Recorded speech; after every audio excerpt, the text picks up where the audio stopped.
आपका आज के वेबिनार में जैसा कि बोल चुके हैं कि अगर आपने कोई क्वेश्चन करना होगा तो आप हैंड रेज का ऑप्शन होगा आपके पास, आपने उस पे क्लिक करना है। आपके जो भी क्वेश्चंस होंगे कोशिश करेंगे उनको बहुत अच्छे तरीके और प्रॉपर उसको आंसर किया जाए। और जो भी आपको लर्निंग जो प्रोसीजर है उसमें डिफिकल्टीज आती हैं उसको सॉर्ट आउट करने की कोशिश करेंगे। और दूसरा ये होगा कि मैं उम्मीद करती हूँ कि ये वेबिनार आज का बहुत ही अच्छा जाएगा और बहुत इंफॉर्मेटिव होगा। चलते हैं टॉपिक की तरफ। हमारा आज का जो टॉपिक है वो है इंक्लूसिव एजुकेशन। इंक्लूसिव एजुकेशन यानी एजुकेशन फॉर ऑल। अब ये तो हम सबको पता है कि एजुकेशन फॉर ऑल ये मैसेज सबकी तरफ से आता है। यूनिसेफ भी इसी बात को प्रमोट करती है कि एजुकेशन फॉर ऑल। लेकिन कुछ बच्चे हमारे पास ऐसे होते हैं कि जो डिसेबल होते हैं, disable in a sense of mentally and physically.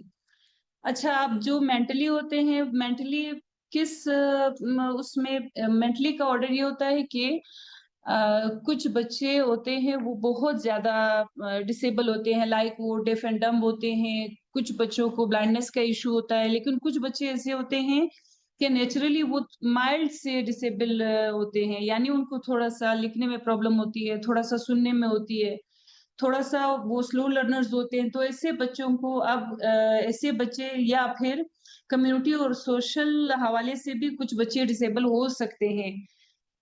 हमारे एरिया में तो इतना ये चीज नहीं नोटिस किया गया, लेकिन बहुत सारी ऐसी जगह होती हैं जिनमें ये चीज भी सामने आती है कि बहुत सारे मतलब कास्ट को लेके या फिर रिलीजन को लेके बच्चों को डिसेबल समझा जाता है। अब हमारे प्रोविंस के हवाले से या फिर थ्रू आउट हमारे कंट्री के हवाले से अगर हम बात करेंगे तो डिसेबल उस सेंस में ये आएगा कि बच्चे मेंटली या फिजिकली विद माइल्ड डिसेबिलिटीज। तो इन बच्चों को प्रोमोट करने के लिए या इन बच्चों को अपनी जनरल स्कूल्स और क्लासेस में चलाने के लिए एक जनरल टीचर की हैसियत से हमारा क्या रोल होना चाहिए, हमने कैसे स्ट्रेटजीज को अपनाना है, और इन्हीं बच्चों को कैसे हमने उनकी पर्सनालिटी को ग्रूम करना है, बिल्कुल एक एबल बच्चे की तरह, बिल्कुल एक शार्प स्टूडेंट की तरह। तो सबसे पहले तो इंक्लूसिव एजुकेशन का ये आइडिया मैंने आपको फॉरवर्ड करना था।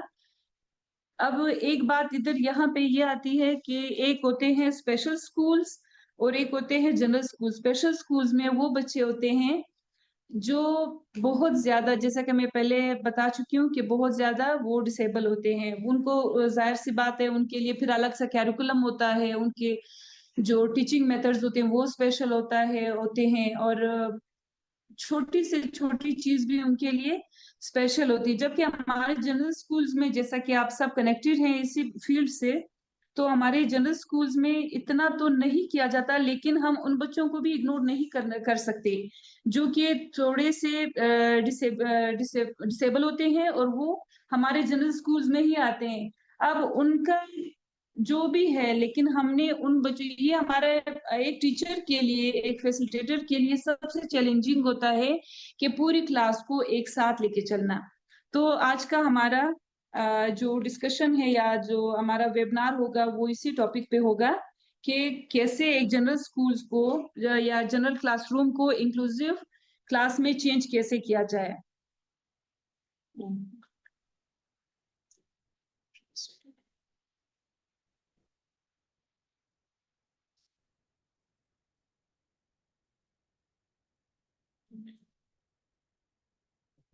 ये इसी के ये इंक्लूसिव एजुकेशन के की पॉइंट्स हैं जिनमें इंट्रोडक्शन मैं आपको करवा चुकी हूँ। फिर हम आगे इसको देखते हैं कि ये मैटर क्यों करता है, इसकी वजह क्यों, मतलब क्या वजह है, क्या ये होना भी चाहिए या नहीं होना चाहिए, क्या इसकी जरूरत है कोई। फिर उसके बाद हम कोर प्रिंसिपल्स को डिस्कस करेंगे। उसके बाद बैरियर जो इसके रास्ते में है या इसी चीज को इम्प्लीमेंट करने के जो बैरियर्स हैं हमारे लिए या फिर स्टूडेंट्स के लिए, उसको डिस्कस करेंगे। फिर आगे आता है कि इसमें रोल ऑफ टीचर क्या होगा, क्या टीचर का इसमें कोई रोल है भी कि नहीं, मजीद इसके स्ट्रेटजीज क्या होंगे, इसके लिए अगर कोई सपोर्ट चाहिए होगी या किसी को कोलैबोरेट करना होगा तो वो क्या होगा और किस तरीके का होगा। फिर अगर हम ये सारी चीजों के थ्रू होके हम यहाँ पे आएंगे एग्जाम्पल्स की तरफ, फिर हम देखेंगे जब हमने ये सारा प्रोसेस हम समझ जाते हैं, फिर हम ये देखेंगे क्या कभी पहले इसके लिए कोई स्टेप उठाई गई है, क्या कोई एग्जाम्पल है हमारे पास इसका। नेक्स्ट फिर हम जाएंगे कि इसके बेनिफिट्स क्या हैं, अगर हमारे पास एग्जाम्पल्स हैं तो वो हम देख लेंगे, फिर उन्हीं के बेनिफिट्स को हम डिस्कस करेंगे। Inclusive education is an educational model that ensures all students, regardless of their diverse needs or backgrounds, are welcome, supported, and included in a shared learning environment. It goes beyond just placing students with and without disabilities in the same classroom in a systemic reform that redesign school classrooms and curriculum to provide equitable and participatory learning experiences for everyone. जैसा कि inclusive education के को introduce कराने में मैंने आपसे बात की थी कि इंक्लूसिव एजुकेशन जोर ही इस बात पे देती है और ये जो तरीकाकार है इसी बात को प्रमोट करती है कि हमारे पास हर तरह के बच्चे हो सकते हैं, हमारे पास स्कूल्स में होते हैं। मैं श्योर हूँ इस बात की कि आपके पास भी इसी तरह के बच्चे होंगे, क्योंकि सारे हमारे पास ना तो शार्प बच्चे होते हैं, ना हमारे पास स्लो लर्नर्स होते हैं, कुछ मिडल उसके होते हैं। तो हमने कैसे एक क्लास को इंटीग्रेट कैसे करना है। असल में ये जो इंक्लूसिव एजुकेशन है ये सेग्रीगेशन का अपोजिट है। सेग्रीगेशन का मतलब ये कि हम पार्टीशन कभी कभार कर लेते हैं, जैसे कि हमारे पुराने वो सिस्टम्स में, एजुकेशनल सिस्टम में यही होता था कि क्लास सेग्रीगेट हो जाती थी 3 पार्ट्स में। हमारे साथ ये होता था, आई एम श्योर आपके पास साथ भी ऐसा होता होगा या कभी कभी ना कभी तो आपने एक्सपीरियंस किया होगा कि क्लास कुछ बच्चे शार्प होते थे उनको फ्रंट पे बिठाया जाता था, कुछ जो थोड़े से मतलब चलने वाले थे उनको दरमियान में बिठाया जाता था, जबकि जो बैक बेंचर्स थे वो साल के शुरू से लेके एंड तक वो उसी तरह बैक बेंचर्स ही रह जाते थे। जबकि इंक्लूसिव एजुकेशन इस बात को प्रमोट करती है कि आपने क्या करना है, ये आपने सेग्रीगेशंस नहीं करनी है क्लासेस में। आपने क्या करना है, आपने ये करना है कि सारे बच्चे, अब इसकी डिफरेंट रीजंस हो सकती हैं। जो बैक बेंचर्स है, कभी किसी टीचर ने ये बात जानने की कोशिश करी है कि वो क्यों है, क्यों वो उस स्टेज से आगे नहीं आ रहे, क्या उनमें ख्वाहिश नहीं है, क्या हमारी ऐसे रिस्पॉन्सिबिलिटी नहीं बनती कि उन पे काम करें। हम क्लास चला रहे हैं, हमें अगर एक फैसिलिटेटर की हैसियत से अगर हम देखें तो हमें हमारा काम सिर्फ क्लास चलाना नहीं है। उन सारे, क्योंकि शार्प बच्चे तो खुद ही निकल जाएंगे, उनको आप पढ़ाओ ना पढ़ाओ, वो शार्प हैं, वो जल्दी से याद कर सकते हैं, उन्होंने सारा कुछ देखा होता है इंटरेस्टिंगली। डे बाय डे अगर उनका रिजल्ट अच्छा आ रहा है तो उनका इंटरेस्ट लेवल भी बूस्ट अप होता है साथ में। जो ट्रिकी होता है एक टीचर के लिए, जो टास्क होता है वो है भी यही कि आपने जो आपके स्लो लर्नर्स हैं या जो बैक बेंचर्स हैं, अब उसके डिफरेंट रीजंस हो सकते हैं। एक टीचर को ये चाहिए कि सब के डिफिकल्टीज को फाइंड आउट करके उस पे काम करके अपनी पूरी क्लास को इंटीग्रेट करे, और इसी तरह ही एक इंक्लूसिव एजुकेशन का जो इन्वायरमेंट है वो बन सकता है। अब यहाँ पे हमारे पास आया है, जिस तरह हमारी डिस्कशन इसी बात पे चल रही है कि हमारे पास ये आप डिफरेंट देख सकते हैं, 4 पिक्चर्स हैं। पहला है एक्सक्लूजन, दूसरा है segregation, the third one is integration and the fourth one is inclusion. अब एक्सक्लूशन एक्सक्लूजन का तो ये होगा कि अलग रखना। अब इसमें कुछ बच्चे हैं, एक बच्चा है जो जिसके पास स्टिक है, वो ब्लाइंड है। एक बच्चा है जिसको चलने में डिफिकल्टी आ रही है। एक है जो बिल्कुल चल ही नहीं सकता, व्हील चेयर पे है। And the other one and the last one is with a bag, he must be deaf और समथिंग एल्स। अब इन बच्चों को, जो क्लास का जो सर्कल में बच्चे हैं वो एबल बच्चे हैं, जबकि जो सर्कल से आउट हैं वो डिसेबल हैं। इन बच्चों को एबल बच्चों से बिल्कुल अलग रखा गया है। अब ये इस चीज को हमने अवॉइड करके इंक्लूसिव एजुकेशन की तरफ सारे बच्चों को लेके आना है। एक्सक्लूजन जब ये इधर कर रहे हैं तो ये जो डिसेबल बच्चे हैं इनके लिए फिर इनको स्पेशल स्कूल्स जाना पड़ेगा। अब स्पेशल स्कूल में भी इनके लिए फिर बहुत ज्यादा एक्सपेंसिव हो, कुछ के लिए दूर पड़ता है। तो ये बच्चे का जो फ्यूचर है, या ये बच्चे हो सकता है ये जो हमारे पास फिजिकली जिनको हम एबल मानते हैं, ये जो थोड़े से डिसेबिलिटीज के साथ हमारे पास बच्चे होते हैं, ये उनसे ज्यादा शार्प माइंडेड हो, उनसे ज्यादा हार्ड वर्किंग हो, लेकिन सिर्फ एक खराब स्ट्रेटेजी की वजह से इन बच्चों के फ्यूचर के साथ फिर वो मिस उनको गाइडेंस मिल जाती है और उनका फ्यूचर खराब हो जाता है। दूसरा है सेग्रीगेशन। सेग्रीगेशन जब हमने इनको रखा, फिर अब सेग्रीगेशन में जो बच्चे सर्कल से बाहर थे वो अंदर तो आ गए हैं, लेकिन उनको एक अलग से सर्कल में रखा गया है। सेग्रीगेशन और इंटीग्रेशन दोनों का यही है। ठीक है, उनका फिर क्या किया गया, सेग्रीगेशन में इन्होंने अलग सी क्लास बनाई है डिसेबल्स की, और एबल जो है उनकी अलग से क्लास बनाई है, लेकिन फिर भी इनको अलग ही रखा गया है। अब जो एबल बच्चे हैं, बच्चों में हर तरह के बच्चे आते हैं, कुछ बच्चे ऐसे होते हैं जो मिसबिहेव कर जाते हैं। नॉर्मली बच्चों में ये देखा गया है कि उनको, क्योंकि वो उनकी मेच्योरिटी उस लेवल की नहीं होती, तो उनको फिर डिसेबल्स को वो बार बार फील करवाते हैं। तो सेग्रीगेशन भी इस चीज में फेल है। मुझे नहीं लगता कि सेग्रीगेशन के इन्वायरमेंट में कोई बच्चा अपना पूरा परफॉर्मेंस कर सकेगा या फिर वो फुली कॉन्फिडेंट होगा। फिर आते हैं थर्ड वन की तरफ, इंटीग्रेशन। इंटीग्रेशन में इन्होंने क्या किया है, इन्होंने क्लास में तो अंदर रख लिया है, क्लास का जो उन्होंने एक सर्कल बनाया है इन्होंने इंटीग्रेट तो कर लिया है, लेकिन उन्होंने क्या किया है, स्पेसिफिक उनके लिए जगह बनाई हुई है। जैसा कि आप सबको नजर आ रहा है कि उन्होंने क्या किया है, अब क्लास के अंदर तो उन्होंने ले लिया, लेकिन उन्होंने एक साइड से बनाई हुई है कि आपके लिए ये बेंच स्पेसिफिक हैं, या आपने इधर से इधर तक मूव करना है। यानी उनको बता दिया है कि आपने जो आपकी कॉम्पिटेंसीज है, आपने क्या करना है, उनको लिमिट में करके आपने परफॉर्म करना है।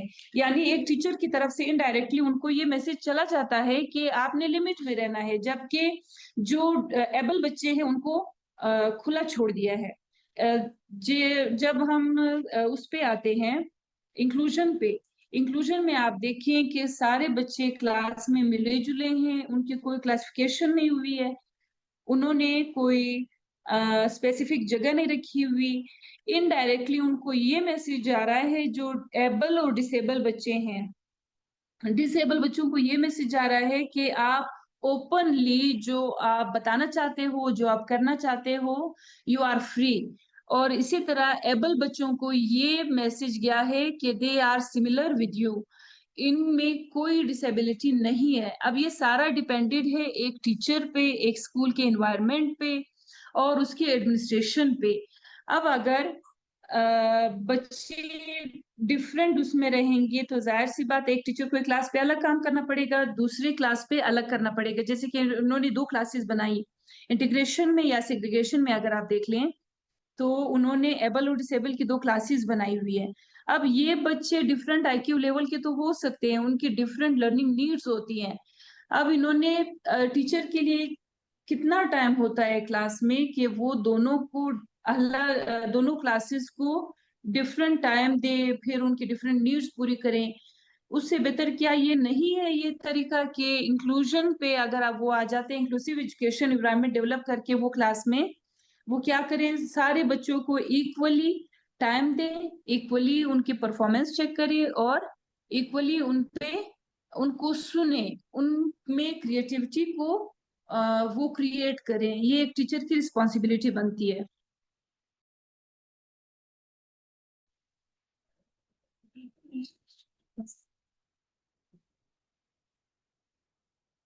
अच्छा, need Next, 1 minute.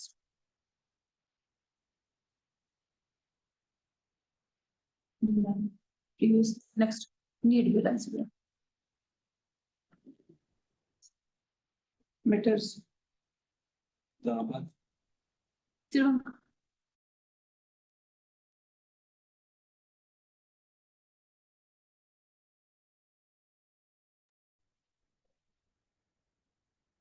The next one is why inclusive education matters. अब इंक्लूसिव एजुकेशन तो हमने पढ़ लिया था, सॉरी देख लिया था। अब हम ये देखते हैं कि इसकी नीड क्यों है, इसकी जरूरत क्यों है, क्या ये होनी भी चाहिए या ये वेस्टेज ऑफ टाइम है।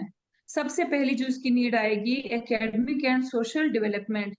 Student learn from each other, share ideas and develop essential social skills in a supportive environment. अब जबकि हमने सारे बच्चों को इंटीग्रेट कर लिया आपस में, कुछ बच्चे ऐसे होते हैं और जब एक टीचर उनको टीच कर रही होती है, उनको लेक्चर डिलीवर कर रही होती है, तो बच्चे इतना टीचर से नहीं गेन करते जितना कि वो आपस के डिस्कशन में करते हैं। यानी हम अपने माहौल से सीखते हैं, एक दूसरे से सीखते हैं। जब वो उन्होंने कोई बात सुनी, उन्होंने उस बात पे थिंक आउट किया, फिर वो क्या करेंगे, नेक्स्ट उनका स्टेप होगा कि वो अपने आइडियाज शेयर करें। अब एक टीचर के साथ बात करते हुए अक्सर ये देखा गया है कि टीचर इतने फ्रेंडली नहीं होते, ना ही इतने पोलाइट होते हैं अपने स्टूडेंट्स के साथ। तो स्टूडेंट्स अपनी बात कन्वे करने में फिर शाय फील करते हैं, उनको हेजिटेशन होती है। तो बजाय एक टीचर के साथ अगर वही बच्चे आपस में अपने आइडियाज शेयर करें, और शेयरिंग से उनमें ये होगा कि उनमें जो सोशल अटैचमेंट है, यानी उनमें सोशल स्किल्स भी डेवलप हो सकती है। इस तरह उनमें सोशल स्किल्स भी डेवलप होती हैं। और वो जब उन्होंने एक बात शेयर की, एक दूसरे से डिस्कस किया, उन्होंने ये सीखा कि जब मैंने अपने क्लासमेट के साथ एक बात डिस्कस करनी है, अपनी आइडियाज शेयर करनी है, तो जाहिर सी बात है उनमें ये मेच्योरिटी भी आ जाती है कि मैंने अपनी लैंग्वेज कैसे रखनी है, मैंने अपने मूव्स कैसे रखने हैं। तो ये पूरा जो इन्वायरमेंट है, ये किसी भी लर्नर को सपोर्ट करता है अपनी थिंकिंग स्किल्स में, अपनी स्पीकिंग स्किल्स में, और अपनी सोशल डेवलपमेंट स्किल्स को इम्प्रूव करने में ये बहुत हेल्प आउट करता है। दूसरा है empathy and respect. A diverse classroom helps students build empathy and mutual respect for people with different abilities and backgrounds. जैसा कि हम पहले बता चुके हैं कि हमारे पास बच्चे डिफरेंट बैकग्राउंड से आते हैं। हमारे पास कुछ बच्चे बहुत ज्यादा जो पुअर बैकग्राउंड से होते हैं, कुछ के अच्छे होते हैं, कुछ मिडिल क्लास के होते हैं। तो जब बाहर वो एक दूसरे से मिलते हैं, वो उनको मतलब वो उनको पता होता है कि हमारे लेवल में फर्क है। लेकिन जब वो क्लासरूम के अंदर आ जाते हैं, उनके क्लासरूम का एक सेटअप ऐसा होता है कि सारे एक ही बेंच पे बैठे होते हैं। उनमें ये फर्क नहीं होता कि आप किस बैकग्राउंड से हो या आप किस एबिलिटी के हो, क्या आप में, क्योंकि हमने पहले से ही एक इंक्लूसिव इन्वायरमेंट डेवलप कर लिया है क्लास में। तो जब वो साथ में बैठेंगे, सेम यूनिफॉर्म में होंगे, सेम उनके पास बुक्स होंगी, सेम उनके पास जितने भी इक्विपमेंट्स है वो सारी स्कूल की एक जैसे होंगी, क्लासरूम का इन्वायरमेंट एक टीचर एक जैसा रखेगा, तो उनमें क्या चीज डेवलप होगी, उनमें एक दूसरे की म्यूचुअल रिस्पेक्ट डेवलप होगी, उनमें एक दूसरे की एबिलिटीज को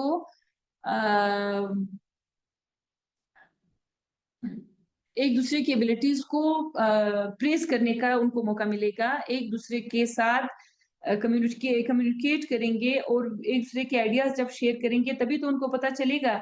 अब जरूरी नहीं है कि जो बच्चे पुअर बैकग्राउंड से आएंगे तो वो मेंटली भी पुअर होंगे, ऐसा बिल्कुल भी नहीं होता।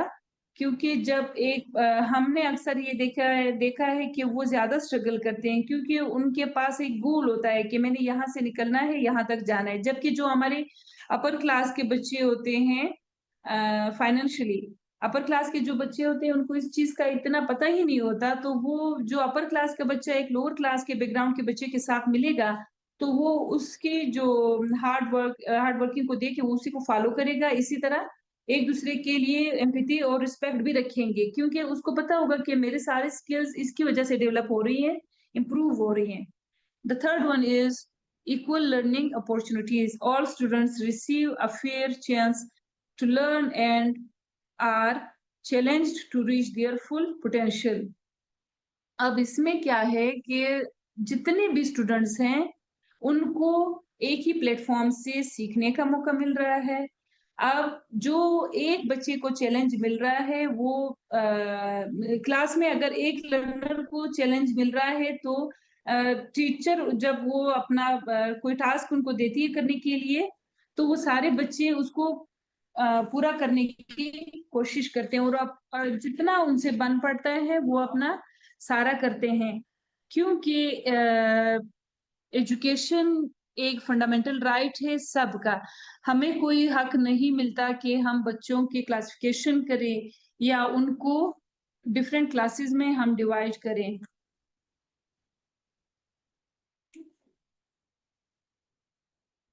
नेक्स्ट हमारे पास है importance of inclusive education in creating equal opportunities. जब हमने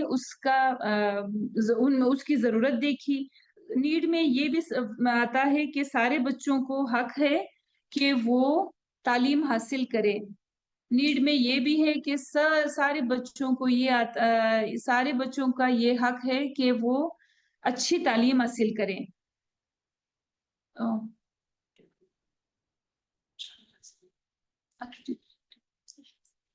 इसमें हम डिस्कस करेंगे core principles of inclusive education, यानी जो उन बुनियादी असूल क्या होने चाहिए। ठीक है, हम इस बात पे आ गए कि हमने इंक्लूसिव एजुकेशन की इंपॉर्टेंस देख ली कि ये मैटर करता है। इंक्लूसिव एजुकेशन का जो इन्वायरमेंट है, चाहे वो स्कूल में हो चाहे हमारी क्लासरूम में हो, वो मैटर करता है और होना भी चाहिए। फिर उसके बाद नेक्स्ट हमारा क्वेश्चन क्या होगा कि उसूल क्या होने चाहिए, ऐसा क्या उसका तरीकाकार होना चाहिए, हमने स्टार्ट कहाँ से करना है और कहाँ तक इसको लेके जाना है एक सक्सेसफुल इंक्लूसिव एजुकेशन सिस्टम को डेवलप करने के लिए। तो सबसे पहले आता है equality and diversity. All students have a fundamental right to an education that respect their dignity and celebrates their unique abilities and backgrounds.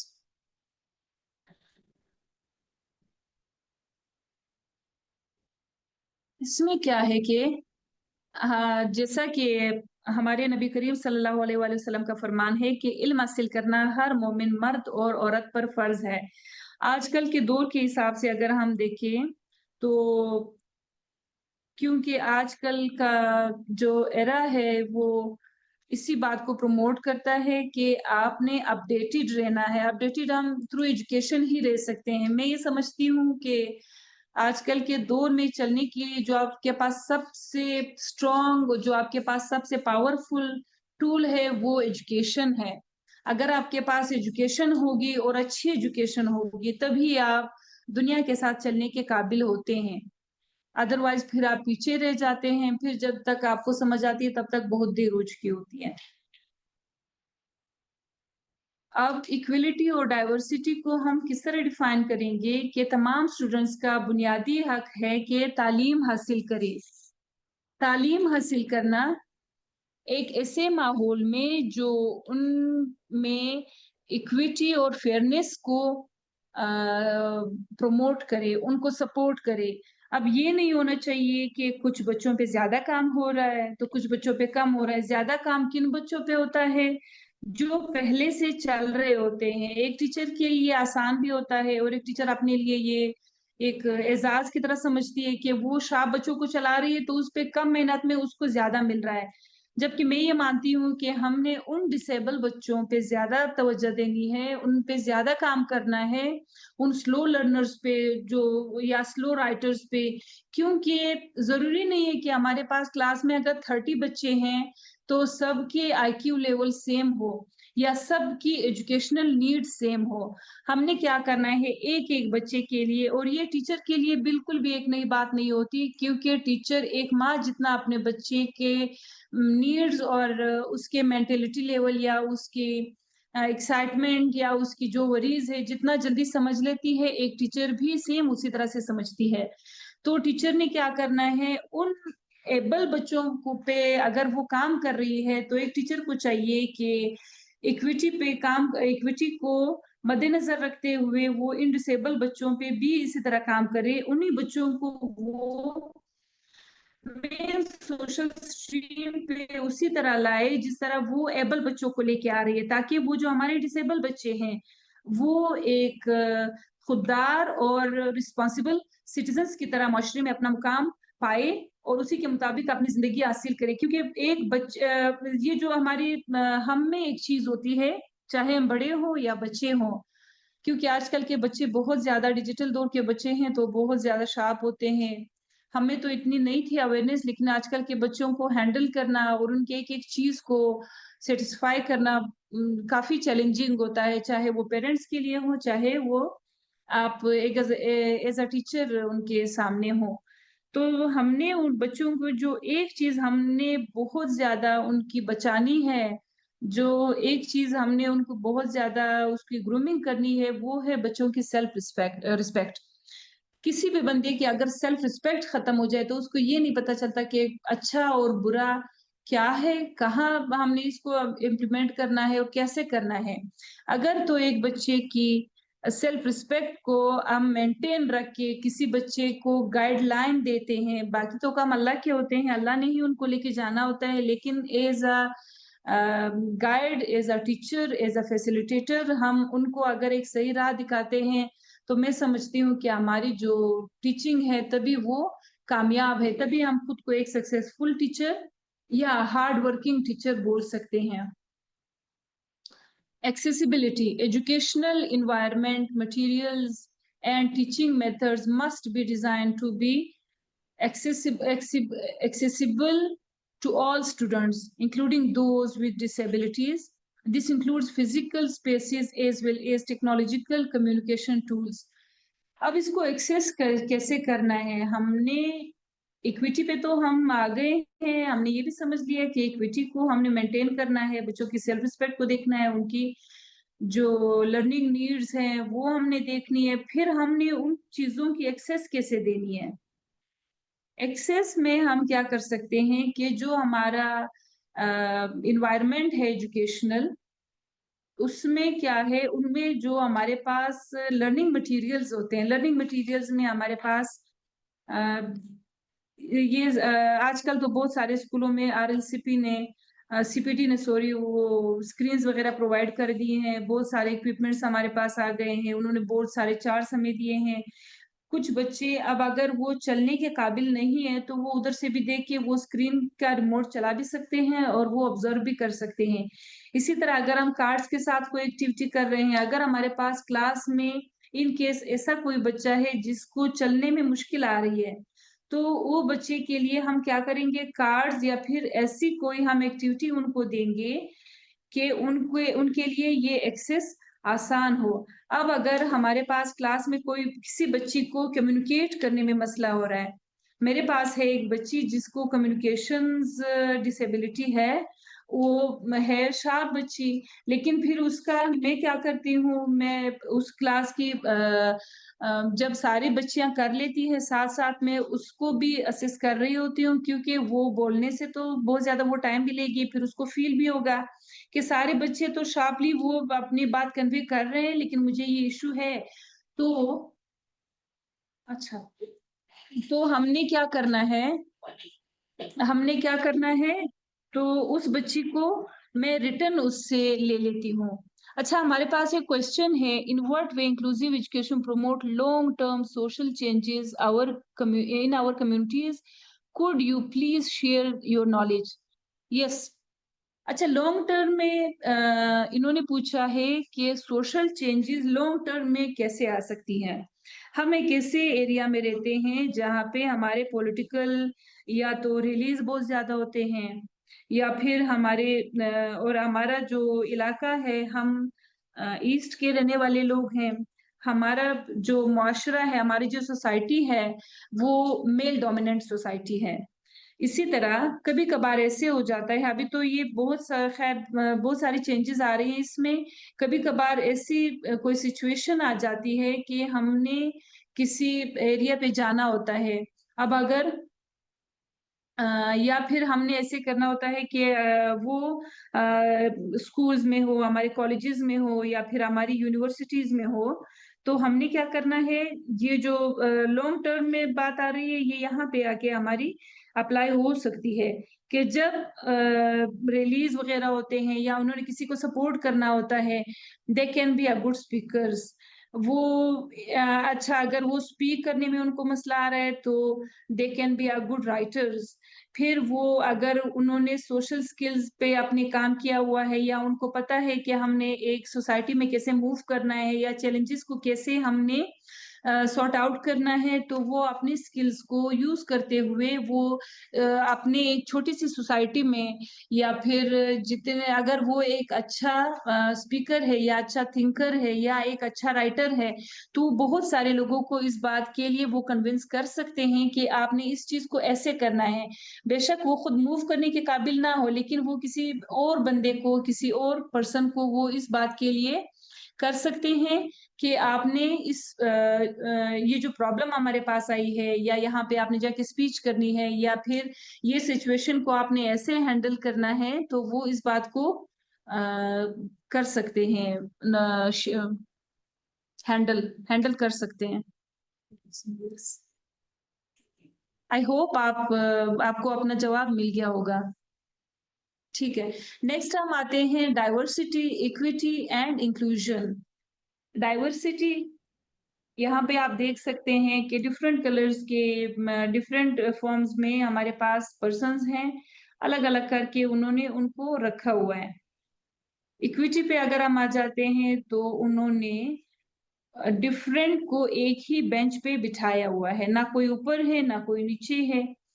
फिर इंक्लूजन में आप देखें कि उन्होंने एक सर्कल बनाया हुआ है, जो डार्कर शेड से लाइटर की तरफ, या लाइटर से डार्कर की तरफ, जिस भी अगर आप एंटी क्लॉक देखेंगे या क्लॉकवाइज देखेंगे, तो उन्होंने एक सीक्वेंस रखी हुई है। सबसे पहले डाइवर्सिटी को हम करते हैं discuss. Diversity, presence of different people and perspectives. अब डाइवर्सिटी में क्या आता है कि एक ही प्लेटफॉर्म पे मुख्तलिफ बच्चों का या मुख्तलिफ लोगों का जमा होना। अब बहुत से बच्चे अलग अलग माइंड के होते हैं, अलग उनकी थिंकिंग लेवल होती है, अलग अलग उनकी अप्रोच होती है, अलग अलग उनकी नॉलेज होती है। तो ये क्या है, अब उनको जब सीक्वेंस में नहीं रखा होता, तो उन्होंने क्या किया है, वो ऊपर नीचे हो रहे हैं, कोई सीक्वेंस उनमें नहीं है, उनको बात करने में भी मसला होता है, और इसी तरह शेयरिंग में मसला होता है, सुनने में एक दूसरे की बात को। इक्विटी पे जब हम आएंगे, fair access, opportunity and support. अब यहाँ पे तो एक्सेस फेयर है सबका, अपॉर्चुनिटी भी मिल रही है, सपोर्ट भी मिल रहा है, फिर भी बेहतर है, डाइवर्सिटी से कदरे ये बेहतर है। लेकिन जब हम इंक्लूजन को देखते हैं, उन्होंने सबको स्टेप स्टेप सीक्वेंस में स्टेप बाय स्टेप उनको बिठाया हुआ है कि कौन से बच्चे के बाद किसकी बारी है, कौन किसको ज्यादा बेहतर समझता है, कौन किसको ज्यादा समझा सकता है, और किस में अब ये इस तरह आ सकता है कि एक बच्चा एक अच्छा स्पीकर है, जबकि दूसरा एक गुड लिसनर है, the third one is a good writer, एक गुड राइटिंग वाला है। तो हमने क्या करना है, इन सब को सीक्वेंस में बिठाना है कि जिसकी राइटिंग अच्छी है वो उससे बेनिफिट लेगा, जिसकी स्पीकिंग अच्छी है, जिसकी रीडिंग अच्छी है, या जिसको अपना मैसेज कन्वे करने का बेहतरीन तरीका आता है। कुछ लोग ऐसे भी होते हैं, कुछ बच्चे जिनको आता तो सब कुछ है, लेकिन जैसे ही आप उनसे पूछो वो नर्वस हो जाते हैं, पता नहीं उनको क्या हो जाता है कि वो अपनी बात कन्वे करना भूल जाता है, यानी उनमें जो मैसेज का कन्वे करने का जो तरीका है वो आ, सही नहीं होता। तो वो एक दूसरे के साथ जब कोऑपरेट करेंगे, वो एक दूसरे के साथ कोऑर्डिनेट करेंगे, तो एक इंक्लूजन का एनवायरनमेंट डेवलप होगा और वो एक दूसरे को इनडायरेक्टली उनको पता भी नहीं चल रहा होता, लेकिन वो एक दूसरे की एबिलिटीज को बूस्ट करने में या उनको इम्प्रूव करने में काम कर रहे होते हैं, और जो कि रिजल्ट भी देता है। ये चीज मैं खुद एक्सपीरियंस कर चुकी हूँ। नेक्स्ट। इसमें जो फोर्थ वन है individualised approach sorry inclusive education acknowledges that students have diverse learning needs and abilities. It emphasizes a personalized strengths based approach to maximize the learning engagement and well being of every student. Individually अगर हम देखते हैं तो उसका मतलब है इनफरादी approach, पहुंच, या जो भी आप कह लें। Inclusive education acknowledge that student have diverse learning needs and abilities. जैसा कि आप सबको पता है कि हर बच्चे की अपनी एबिलिटी होती है, हर बच्चे की अपनी नीड होती है। एक बच्चे की राइटिंग खराब है तो उसकी नीड वही है कि उसकी राइटिंग पे काम किया जाए, जबकि वो एक अच्छा रीडर है, जबकि उसके कंसेप्ट सारे क्लियर हैं। तो अब क्या करना है इसी तरह।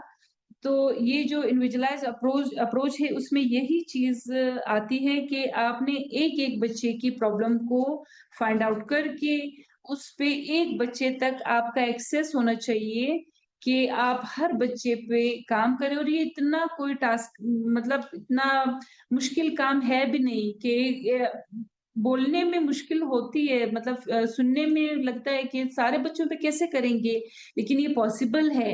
ये तब पॉसिबल है जब आप बच्चों को अपने साथ उनकी हेजिटेशन खत्म करके आप उनके साथ काइंड रहेंगे, तो बच्चा खुद ब खुद आपको फाइंड करने की जरूरत ही नहीं पड़ेगी। आप बच्चा खुद आपको बताएगा कि टीचर मुझे यहाँ पे थोड़ी प्रॉब्लम आ रही है, आपने इधर काम करना है। जब प्रॉब्लम सॉल्विंग में जो सबसे बेसिक चीज होती है वो ये होता है कि प्रॉब्लम को फाइंड करना। जब आपने फाइंड कर लिया तो प्रॉब्लम को सॉर्ट आउट करना कोई मुश्किल नहीं होता। जब आपने प्रॉब्लम, अगर बच्चे, इसका आसान सा यही है कि आप बच्चे को इतना इजी कर लो खुद के साथ कि वो आपको खुद अपनी प्रॉब्लम बता दे। अब एक काम तो हो गया हमारा। जो दूसरा स्टेप है वो इससे भी इजी है कि आप बच्चे के, अगर वो कोई नीड आपको बता रहा है या कोई डिफिकल्टी बता रहा है, तो आप उसी को अपनी स्किल्स के थ्रू आप ऐसे करें, जितने भी आसान तरीके से हैं या जितना भी कोई वो है इजी इजी अप्रोच है, आप उनके साथ शेयर करके उस पे काम कर सकते हो। इसी तरीके जब उनको असेस इसी पोलाइटली आप करोगे तो वो मजीद खुलेगा आपके साथ। जिद आप हैरान रह जाएंगे क्लास में जब बच्चे आपके साथ फ्री होके, वो एक फ्री इन्वायरमेंट में, एक जॉयफुल इन्वायरमेंट में वो अपने आइडियाज आपके साथ शेयर करेंगे। तो आई एम श्योर अबाउट कि आप हैरान रह जाएंगे कि बच्चे कितने क्रिएटिव होते हैं।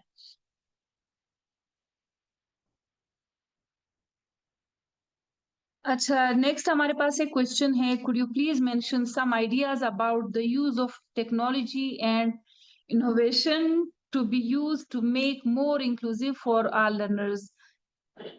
ये बहुत ही आसान है। आजकल हम सबके पास मोबाइल फोन तो होता ही है। अगर तो आपके पास स्क्रीन या मल्टीमीडिया की कोई एक्सेस नहीं है, आपके पास हाँ, आजकल ये बहुत ज्यादा ये बात प्रमोट की जा रही है कि जो हमारा नेशनल एंथम है, ये मैं सिर्फ एग्जांपल दे रही हूँ आपको। जो हमारे नेशनल एंथम है उसको सिंग करने के, जब हम सिंग करते हैं हमारी ट्यून तक गलत होती है। तो इस सब जो स्टार्ट से ही इस चीज पे काम वो कर रहे होते हैं, मतलब दिन के स्टार्ट से जो हमारा वर्किंग डे है, जब हम प्ले करते हैं एंथम, तो हम किसी स्पीकर की मदद से सारे बच्चों को बता रहे होते हैं, हम उनको हेल्प कर रहे होते कि आपने अपनी ट्यून कैसे सही करनी है। मतलब मेरी बात का ये बनता है कि आजकल हमारे हर बंदे के पास, हर टीचर के पास किसी ना किसी सूरत में, हर स्कूल में ये एक्सेस है। अगर प्लीज मेंशन सम हाँ, अगर हम टेक्नोलॉजी को यूज करके, अब जैसे कि किसी बच्चे की इंग्लिश स्पीकिंग या लिसनिंग या प्राइमरी लेवल में अगर मैं बात करूं तो प्राइमरी लेवल में अगर आप उनको सिलेबस बता रहे हैं,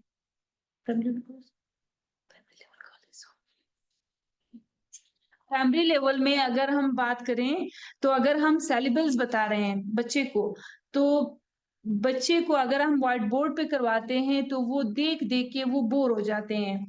फिर हम क्या करते हैं, अगर हमारे पास स्क्रीन एक्सेस है तो हम स्क्रीन में सिलेबस दिखा के वो डिफरेंट कार्टून्स के साथ, डिफरेंट कैरेक्टर्स के साथ, वो हमारे जो अल्फाबेट्स है वो उड़ के आ जाते हैं, एक दूसरे के साथ पेयर बना लेते हैं, फिर वो वर्ड्स बनाते हैं। इसी तरह जो सीवीसी वर्ड्स होते हैं, या फिर थोड़ा सा उनको रीडिंग फ्लुएंसी में अगर हमने थोड़ा सा आगे लेके जाना है तो उनकी थोड़ी सी लिसनिंग के लिए हम जो बेसिक लिसनर्स होते हैं उनके मतलब अगर कोई बात, हम तो इंग्लिश में खैर इतना नहीं बात करते, लेकिन उन बच्चों के लिए जो प्राइवेट स्कूल्स टीचर हैं उनको जाहिर सी बात है उनको वही रूल्स पे चलना पड़ता है, क्योंकि प्राइवेट स्कूल में अक्सर ये होता है कि इंग्लिश की क्लास इंग्लिश में ही लेनी होती है। तो बच्चों को वो समझ नहीं आ रही होती कि टीचर ने क्या बोला, कभी कभार हम जल्दी स्पीक कर जाते हैं, कभी क्या होता है। तो इसी तरह हम लिसनिंग स्किल्स में थ्रू वीडियो हम ले सकते हैं।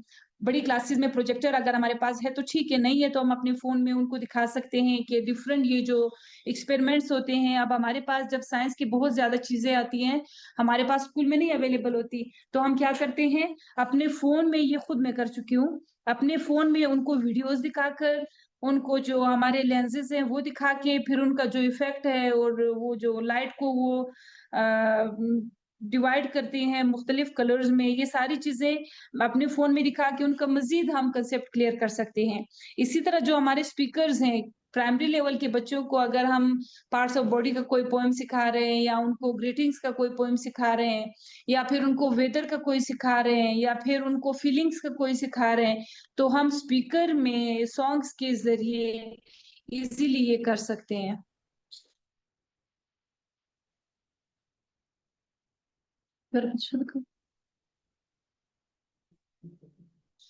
नेक्स्ट हमारे पास है कोलैबोरेशन एंड पार्टनरशिप। कोलैबोरेट में ये होता है कि एक कामयाब इंक्लूसिव एजुकेशन के लिए एक्टिव पार्टिसिपेशन होनी चाहिए जितने भी उसके स्टेक होल्डर्स हैं। स्टेक होल्डर्स मीन यानी एजुकेशन, इंक्लूसिव एजुकेशन किन के लिए हमने रखी है, किन के लिए हम डिजाइन कर रहे हैं, स्टूडेंट्स के लिए। तो जितने भी हमारे पास पार्टिसिपेंट्स हैं उन्होंने क्या करना है, उन्होंने कोलैबोरेट करना है। अब दूसरा, including educators, families, community members and student themselves strong trusting relationship and sorry trusting relationships are essential. अब जब ये अप्रोच हमने वो भी कर ली, हम ये चीजों को डिस्कस करके आगे जाएंगे। अब हमें थोड़ी सी जो हमारी कम्युनिटी है और या फिर जो बच्चों जो हमारे पास लर्नर्स हैं उनकी फैमिलीज हैं उनका हमें थोड़ा सा सपोर्ट चाहिए होता है, एज वेल स्कूल के स्टाफ का और बाकी सारे इसमें आ जाते हैं। इन सब का हमें क्या है, थोड़ा हमें सपोर्ट चाहिए होगा। सपोर्ट हमें किस तरह चाहिए होता है कि आजकल के ये जो इन्होंने पीटीएसएमसी एक कमेटी उन्होंने बनाई होती है जिसमें स्कूल के मेंबर्स होते हैं, स्कूल स्टाफ होता है, उसमें कम्युनिटी मेंबर्स होते हैं, मुख्तलिफ जो हमारे पास लर्नर्स होते हैं उनकी फैमिलीज उसमें करती है, उसमें शामिल होती है। तो फिर इसका क्या होता है, जब भी कोई ऐसी प्रॉब्लम आती है या फिर जो ऐसा कोई न्यू स्टेप हमने स्कूल के हवाले से ये जो एजुकेटर्स हमारे पास होते हैं के हवाले से हमने कोई नया स्टेप लेना होता है, तो हम उनको बुला के एक मीटिंग करते हैं। जब हम मीटिंग में हमें उसकी अच्छाई और उसके फायदे और नुकसान का पता चलता है। अच्छा, फायदे और नुकसान का पता चलता है, फिर हम उसको डिस्कस करते हैं, फिर जाके जब हम उसको इम्प्लीमेंट करते हैं। अब अगर सिर्फ एक इदारा इस चीज को इम्प्लीमेंट करेगा तो जाहिर सी बात है उस पे ऑब्जेक्शंस बहुत ज्यादा आएंगे, लेकिन जब ये तीन जो कम्युनिटी के मेंबर्स हैं, पेरेंट्स हैं और स्कूल जो स्टाफ है, वो सारा इसको डिस्कस करके आपस में सजेशन से एक प्लान को अगर वो बनाते हैं, इसको इम्प्लीमेंट करते हैं, तभी वो सक्सेसफुल होगा। Next.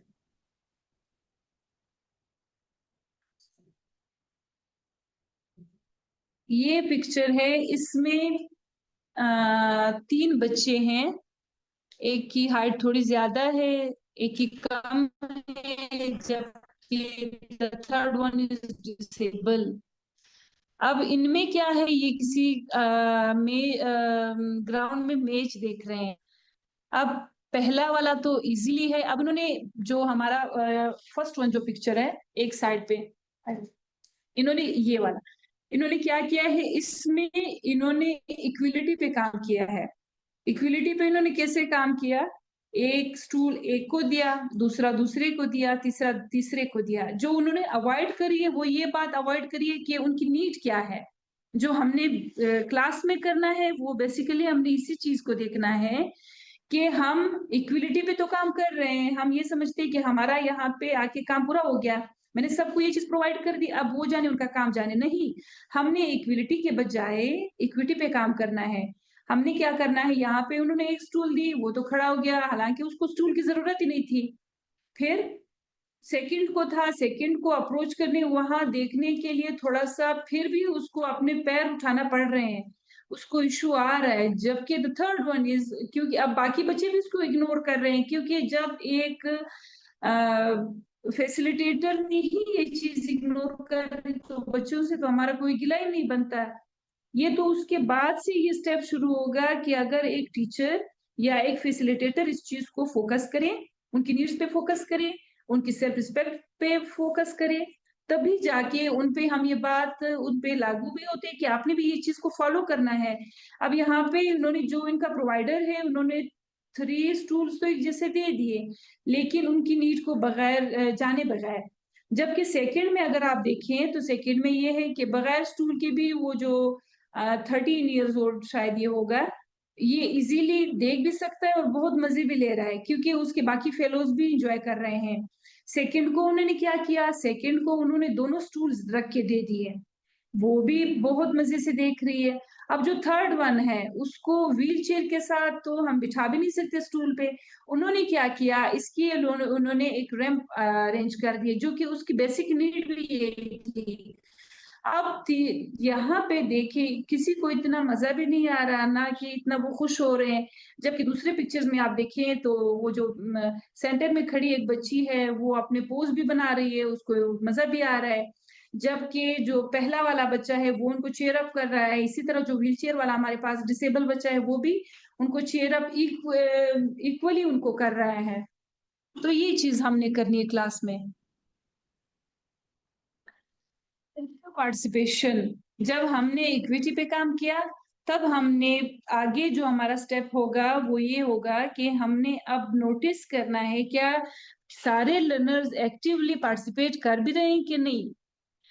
The goal is to ensure that all learners are present, participating and achieving in the learning process.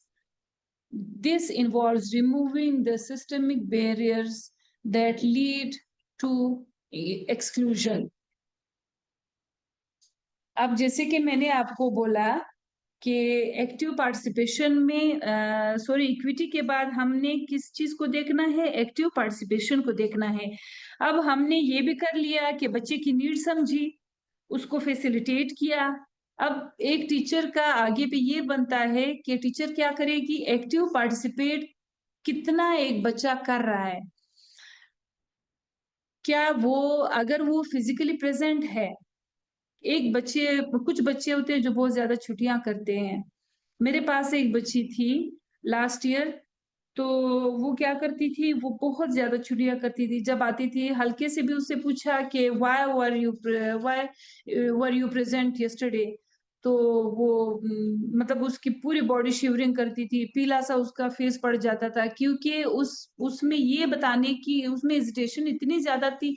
हालांकि ना मैं मारती थी ना मैं गुस्सा करती थी, उसको पता था कि मेरे में नीड्स बहुत ज्यादा, एजुकेशनल नीड्स उसकी इतनी ज्यादा थी कि वो अब उसकी स्किल्स भी साथ में इतनी डाउन थी, ना वो बोल पा रही थी ना वो अपनी नीड्स बता रही थी। तो मुझे भी इस चीज पे काम करना मुश्किल था। उसने इस चीज का हल ये निकाला कि वो छुट्टियां करे, छुट्टी पे छुट्टी, 2 दिन आती फिर करती। फिर एक दिन उसने अपने क्लास फेलोज को ये बोला था कि नेक्स्ट ईयर मैंने कंटिन्यू ही नहीं करना, मैं ये क्विट कर दूंगी, मैं मुझे नहीं पढ़ना। तो उसका फिर वो जो मैंने किया, फिर अपना एक्सपीरियंस आपके साथ शेयर करना चाहूंगी। मैंने उसको बिठाया, उसको अपनी जो मदर लैंग्वेज है पश्तो है हमारी, तो मैंने पश्तो में उससे बात की। काफी मैंने एक दिन, 2 दिन, थर्ड दिन जब वो बताने में उसको थोड़ी सी आसानी हुई, उसने ये बताया कि मुझे इंग्लिश बिल्कुल भी समझ नहीं आती, उर्दू मुझे लिखने में मुश्किल लगती है, मैथ्स मेरे सर के ऊपर से गुजर जाता है। जबकि वो अपने पेरेंट्स की एक ही बेटी थी, बेटे थे उनके, जबकि एक ही बेटी उनकी एक ही थी, और उनकी बहुत ज्यादा ख्वाहिश पे ये बच्ची स्कूल पढ़ने आती थी, पेरेंट्स को खुश करने के लिए आती थी। लेकिन उसके साथ जो मसला था वो ना पेरेंट्स को बता सकती थी ना टीचर को। तो शुक्र अल्हम्दुलिल्लाह आज वही बच्ची, उसकी मदर को मैंने पेरेंट मीटिंग के लिए बुलवाया था। अभी 2 दिन पहले की ये बात है कि जब वो आई थी उसने ये मुझे बोला कि मेरी बच्ची को जितना भी चाहे मैं बोलूं कि एक दिन के लिए छुट्टी कर लो, थोड़ा सा टेम्परेचर है, थोड़ा सा आप फिजिकली अनफिट हो, तो वो कहती कि नहीं, मेरा टाइम जाया हो जाएगा, मैंने जाना है। तो ये ओवरकम उसने ऐसे किया कि उसके उसने अपनी जो एब्सेंटीज है उससे उससे मुझे ये पता चला कि उसको मसला है। हालांकि उसको बात करने में मुश्किल हो रही थी। 1 दिन, 2 दिन, तीसरे दिन पे जब उन्होंने उसने मुझे बताया, तो वो फिर मैंने जब हैंडल किया, शुक्र आजकल वो पोजीशन होल्डर तो खैर नहीं बोल सकते, लेकिन बहुत शार्प बच्ची है। चाहे स्पीकिंग में हो, चाहे वो असाइनमेंट मेकिंग में हो, जो भी है बहुत ही एक्टिवली वो पार्टिसिपेट करती है। अब यहाँ पे कुछ बच्चे के ये एब्सेंटीज का इशू होता है। कुछ बच्चे होते हैं लेकिन प्रेजेंट तो होते हैं फिजिकली, लेकिन उन वो मेंटली प्रेजेंट नहीं होते। उनका माइंड डाइवर्ट बहुत ज्यादा हो जाता है, उनमें मूड स्विंग्स बहुत ज्यादा होते हैं। अब यहाँ पे टीचर ने आके इस चीज को बहुत ही एक्टिवली इस चीज को नोटिस करना है कि बच्चा कितना पार्टिसिपेट कर रहा है। इसी तरह बहुत सारे हो सकते हैं जो कि लीड करते हैं एक्सक्लूशन एक्सक्लूशन को, जो कि एक बैरियर है इंक्लूसिव एजुकेशन में। नेक्स्ट।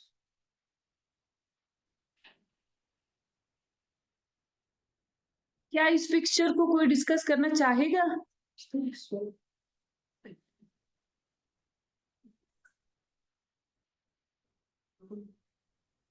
जी अस्सलाम वालेकुम एनीवन? जी। इस पिक्चर को हम लोग डिस्कस करना चाहेंगे, या वेट रूम से हम लोग बैठे हुए हैं यहाँ पे।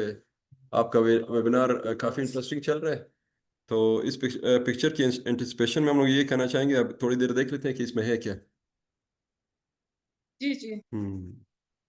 क्या है वो समझ में नहीं आ रहा। सिर्फ एक चीज मैं इसमें अब अगर एक हिंट आपको बताऊं, कुछ जी जी। स्माइल कर रहे हैं।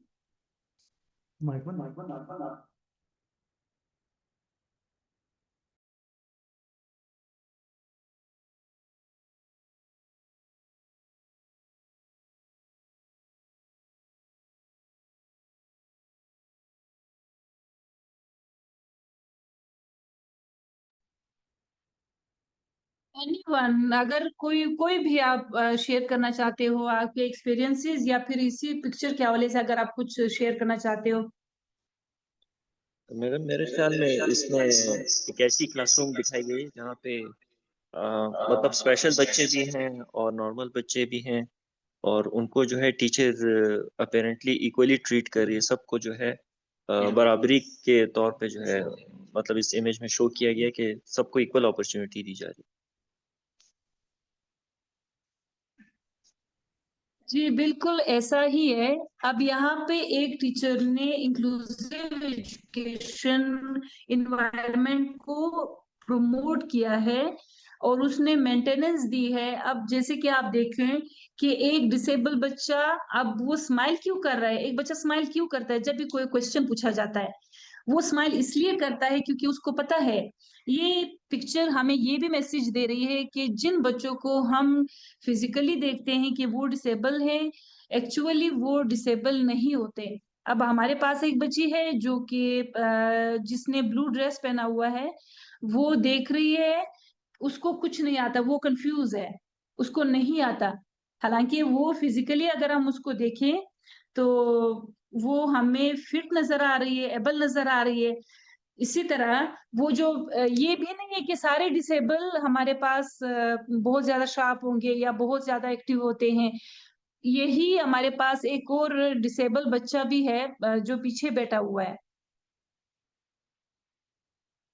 वो भी इतना नहीं है लेकिन उसको है, थोड़ा बहुत उसको पता चल रहा है।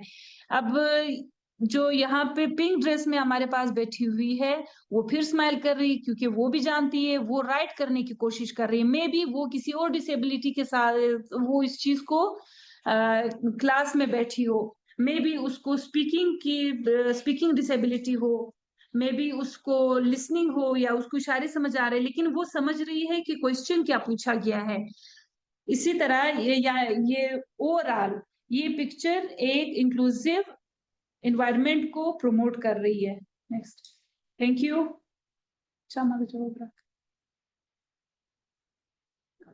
नेक्स्ट हम आते हैं barriers of inclusive education.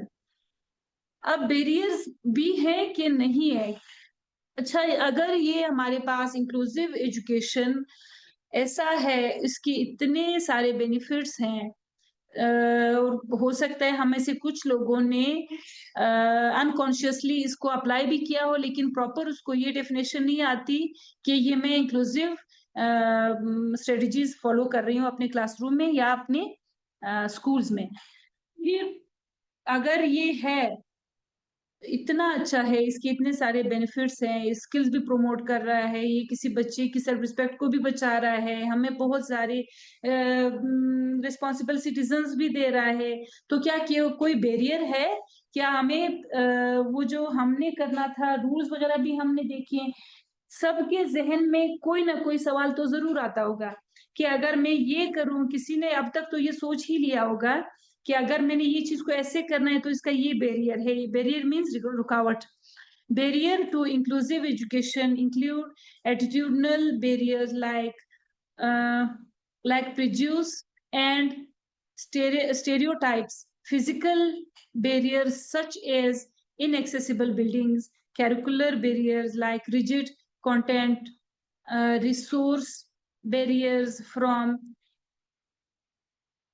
inadequate funding, and material teacher related barrier like insufficient training, policy barriers from unsupportive legislation, and so socio-economic barrier related to poverty and community support.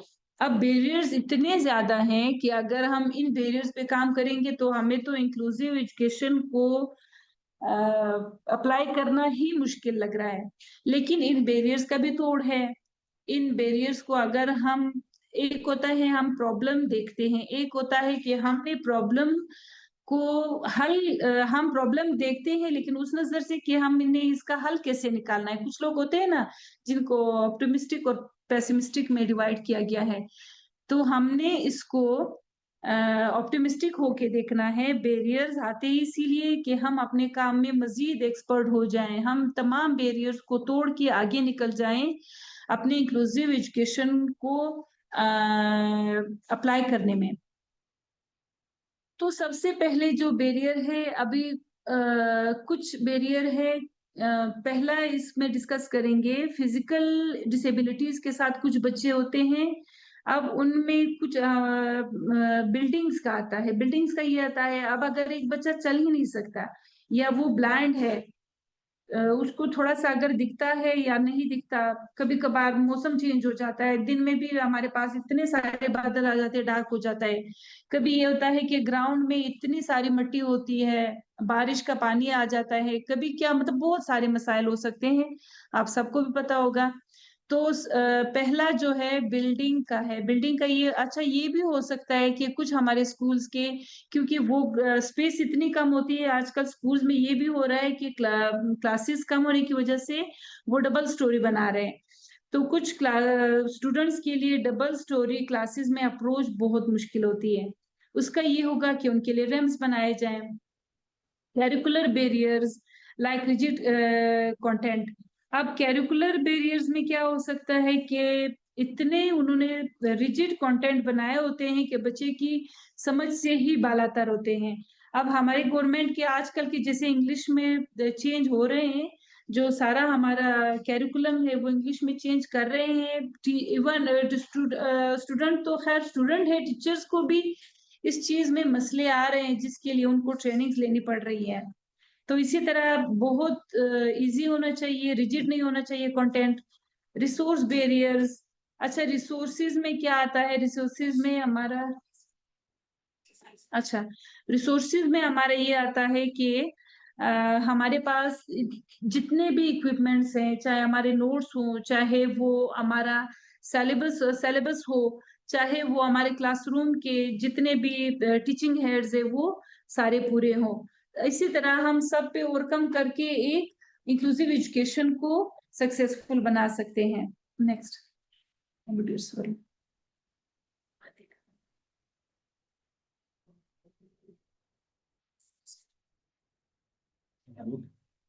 ये सारे मैंने शॉर्ट फॉर्म में आपको सारे बता दिए थे। फिर अगर आपको चाहिए होगा ये आपको फॉरवर्ड हो जाएगा।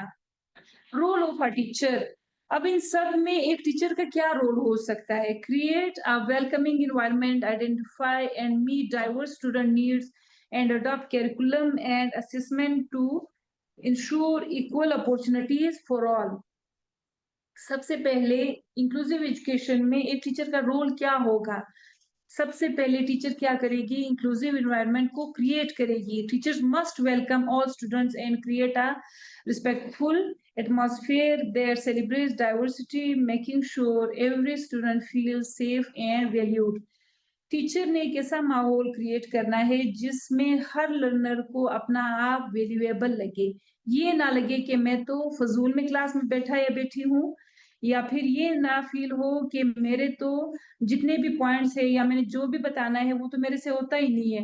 क्यों? क्योंकि एक टीचर उसको इंकरेज नहीं कर रही। तो एक टीचर को इंकरेज करना चाहिए लर्नर को, ताकि एक इंक्लूसिव एनवायरनमेंट डेवलप हो सके। Adopting instruction and assessments, this includes making modifications to lesson plans, assignments and assessments to accommodate different learning styles and abilities.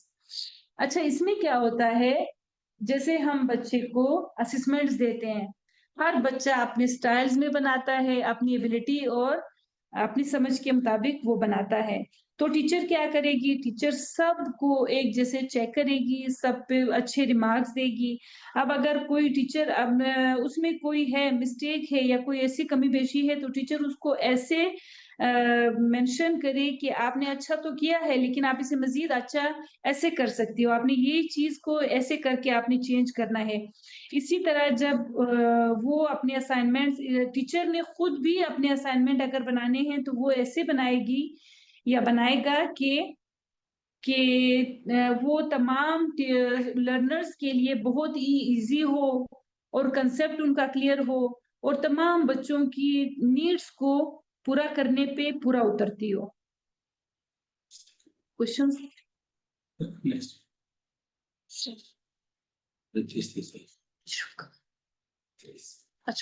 Identifying and managing diverse needs. Teachers are responsible for recognizing the unique needs to each student and providing appropriate support and instructions. ये मुझे लगता है सब teachers करते होंगे, आसान भी होगा।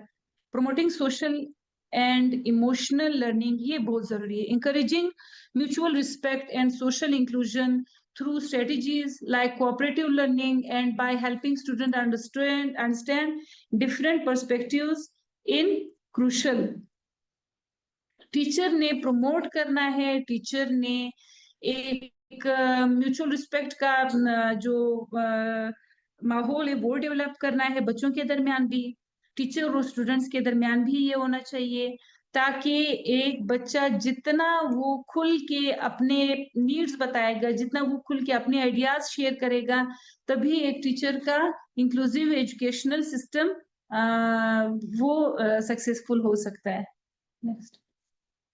अभी टाइम की हमारे पास थोड़ी सी शॉर्टेज आ रही है, इसलिए मैं थोड़ा सा इसको ब्रीफली बता रही हूँ। अच्छा, ये हमारे पास है 13 central roles of teacher in inclusive education. एक टीचर, कुछ तो हमने डिटेल्स में पढ़ लिए थे, लेकिन अब ये हम थोड़ा सा इनको सिर्फ देखते हैं कि इनमें मजीद क्या क्या आ सकती हैं। आप सब इसे टैकल कर सकते हो, कुछ शायद आप कर भी रहे हो, कुछ से आपको आइडियाज मिल जाएंगे। The first one is recognising and managing various needs. Recognise करना है नीड्स को और उनको कैसे मैनेज करना है। यूजिंग कोऑपरेटिव लर्निंग, जाहिर सी बात है आपने सारे बच्चों को आपस में कोऑपरेशन करवा के एक कोऑपरेटिव लर्निंग का माहौल डेवलप करना है। Enhancing social inclusion, social inclusion वही है कि आपने जो कम्युनिटी स्कूल और सोशल, अगर स्कूल के हवाले पर रखे तो स्कूल के स्टाफ आ जाएंगे, बाकी क्लासेस के बच्चे आ जाएंगे, नहीं तो वो जो कम्युनिटी के मेंबर्स थे, स्कूल के थे और पेरेंट्स के थे, वो इनहेंसिंग, उसको इनहेंस करना है सोशल इंक्लूजन को। The fourth one is offering equal opportunities, सबको एक जैसे मौके देने। ये नहीं कि किसी बच्चे को बार बार मिल रहा है तो कोई बच्चा जाके निग्लेक्ट हो रहा है। इन्फोर्सिंग म्यूचुअल रिस्पेक्ट, बराबरी का सबको रिस्पेक्ट मिलना चाहिए। Adjusting assessment and assignments, teacher ने क्या करना है, असाइनमेंट्स और असेसमेंट दोनों करने हैं। जब असाइनमेंट करके बच्चे लेके आए तो टीचर ने उसी टाइम असेसमेंट भी करनी है कि क्या चीज की कमी है और कौन सी चीज को हमने अवॉइड करना है। पेरेंटल कंसर्न्स, एक पेरेंट को कंसर्न मस्ट होना चाहिए अपने बच्चे के हवाले से एक टीचर या स्कूल के साथ। डाइवर्स लेसन टाइप्स, आप लेसन, जो आपके लेसन होंगे उसको आप डाइवर्स कर सकते हैं। Collaborative approach, curriculum adaptations, other reading materials, मुझे लगता है सबके पास होंगे, अगर नहीं है तो इसके बाद से एक टीचर अगर करे तो बहुत ही जबरदस्त हो जाएगी ये बात।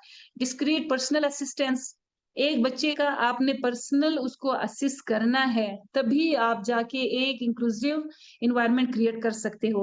इस्टेब्लिशिंग गुड लर्निंग इन्वायरमेंट, आपने यहाँ पे जाके एक एक बच्चे को पर्सनल उसको असिस्ट किया, तभी आप इस्टेब्लिश कर सकते हो। इन्हीं सारे रूल्स को फॉलो करके आप एक गुड लर्निंग इन्वायरमेंट क्रिएट कर सकते हो। इंक्लूसिव टीचिंग स्ट्रेटजीज क्या होंगी, involve using approaches like universal design for learning, UDL, differentiated instructions and collaborative learning to create a classroom where all students feel valued and have equal opportunities to succeed। वही बात है कि हमने एक ऐसा माहौल डेवलप करना है कि जिसमें तमाम बच्चे अपने आप को वैल्यूड फील करें और उनको इक्वल अपॉर्चुनिटीज मिले। की strategies include making material accessible, अब कुछ मटेरियल अगर हम बना रहे हैं, कुछ हमने अगर प्रोजेक्ट्स बनाने हैं तो आपने बच्चों को एक्सेसिबल देना है।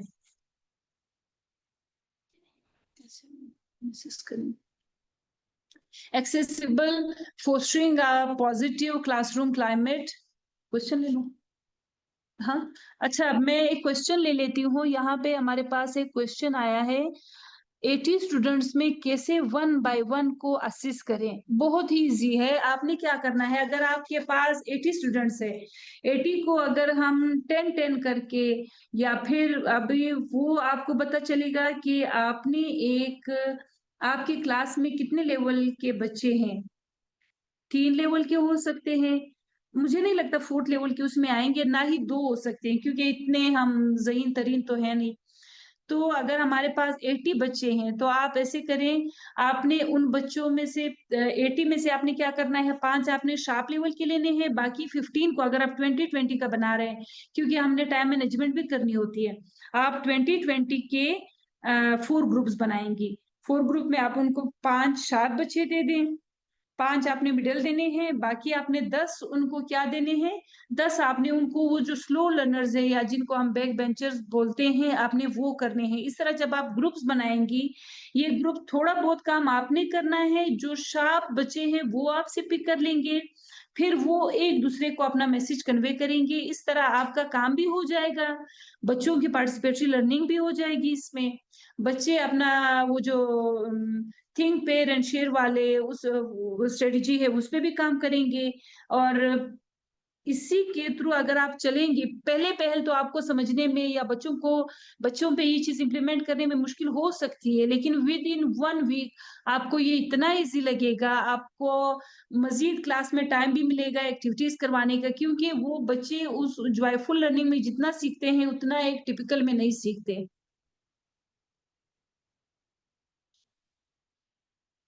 ये आगे है इफेक्टिव टीचिंग स्ट्रेटजीज क्या होंगी। अब इन्हीं ये जो 80 स्टूडेंट वाले टीचर हैं इन्हीं से अगर मैं ये स्ट्रेटजीज को अगर वो देखें, द इफेक्टिव टीचिंग स्ट्रेटजीज में डायरेक्ट इंस्ट्रक्शंस आ सकती हैं, क्लासरूम, ये इंक्लूजन है एक्सक्लूजन है, स्मॉल ग्रुप वर्क, ये स्मॉल ग्रुप देखिए अभी मैंने आपसे ये बात डिस्कस की थी ना कि small group work, small groups आप बना लें। कोऑपरेटिव लर्निंग उसमें आपका आ जाएगा, उसमें प्रॉब्लम सॉल्विंग उन बच्चों को आ जाएगी जिनको पहले से पता है। स्टूडेंट रिसर्च करेंगे, प्रॉब्लम सॉल्विंग के लिए वो रिसर्च करेंगे तभी उनका प्रॉब्लम सॉल्व होगा, कोऑपरेटिव लर्निंग होगी। परफॉर्मेंस एक्टिविटीज, अब कुछ बच्चे को परफॉर्मेंस एक्टिविटीज वहां पे आके होती है जब कभी हम उनको स्टोरी टेलिंग देते हैं या कभी हम उनको रोल प्ले इस तरह का कुछ दे देते हैं। कुछ बच्चे परफॉर्मेंस में बहुत अच्छे होते हैं, हालांकि वो बोलने में इतने नहीं अच्छे होते, लेकिन कोई चीज परफॉर्म करके वो बहुत अच्छे से बता सकते हैं। तो ये आपकी सारी स्ट्रेटजीज हो जाएंगी।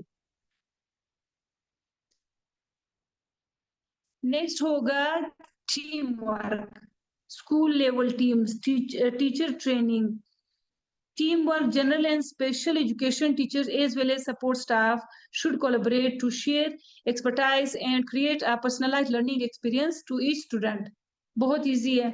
School level teams, establishing a dedicated inclusive education team or coordinator at the school level helps to manage and strategize inclusive practices. The third one is teacher training. Ongoing training for all teachers on inclusive education is essential to build their competence and skills. ये सारा मुझे लगता है आपको clear हो गया होगा। Time की शॉर्टेज की वजह से मैं थोड़ा सा इसको नहीं कर सकती डिटेल्स में। Lake of collaboration among staff sorry, अब ये बैरियर्स हम पढ़ रहे हैं। अगर कम्युनिकेशन गैप आ रही है स्टाफ में ही तो फिर इस चीज को, क्योंकि एक टीचर ये बोलेगी तो दूसरा जाके वो करेगी, अगर टीचर्स या स्टाफ में ही कोलैबोरेशन नहीं होगी तो इस चीज को इम्प्लीमेंट करने में मुश्किल आ सकती है हमारे पास। एग्जाम्पल्स फ्रॉम द फील्ड, अच्छा इस चीज की एग्जाम्पल्स भी क्या कभी किसी ने ऑब्जर्व किए है, कभी कुछ देखने में आया है? The first one is inclusive practices observed in CPT PI training, improved student participation and confidence. Anyone अगर अपने एक्सपीरियंस आप शेयर करना चाहें तो, टाइम भी कम है।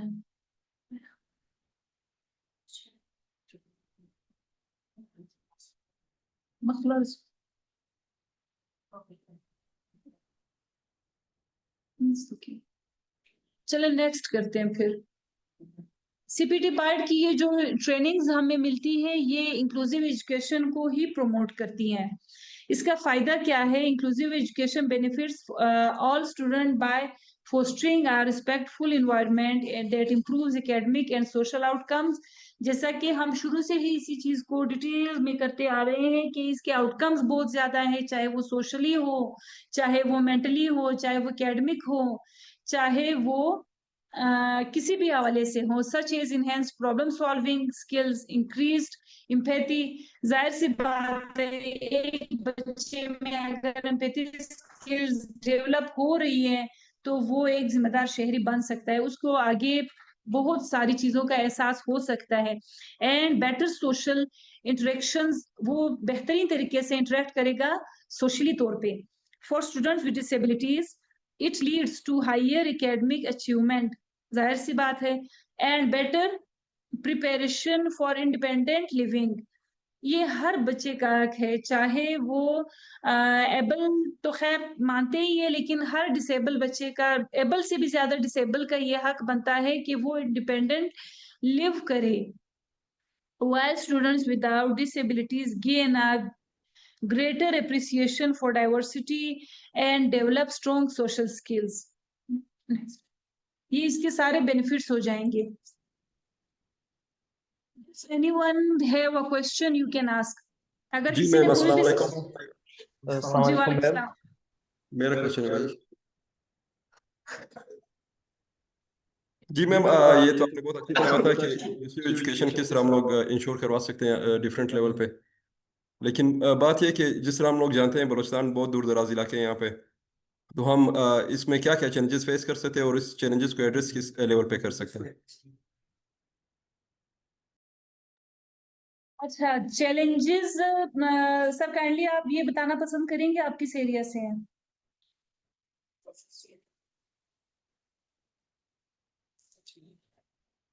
लोधी दूसरा औषधि. जी मैम, मैंने पूछा था जो बलूचिस्तान जिस तरह के हम जानते हैं दूर दराज इलाके हैं, तो काफ़ी चैलेंजेस हम फेस करते हैं इंक्लूसिव एजुकेशन को इन्फोर्स कराने में। तो इन चैलेंजेस को ऑफिशियल लेवल पे या गवर्नमेंटल लेवल पे या कम्युनिटी बेस्ड जो हमारे पेरेंट्स हैं या टीचर्स हैं, इसको एड्रेस करने में किस तरह माउन साबित हो सकते हैं? ये ऐसे हो सकता है क्योंकि हम जिस माहौल में हम रहते हैं, हमें पता है कि वहाँ के प्रॉब्लम्स क्या हैं। हमें ये भी पता होता है कि हमने उन प्रॉब्लम्स को सॉर्ट आउट कैसे करना है। इसकी की मैं पहले ही आपको दे चुकी हूँ। अगर आपने रियल में ये चीज़ करनी है, लेकिन हम ये होते हैं ना कि हम मुआशरे के ठेकेदार नहीं बनते।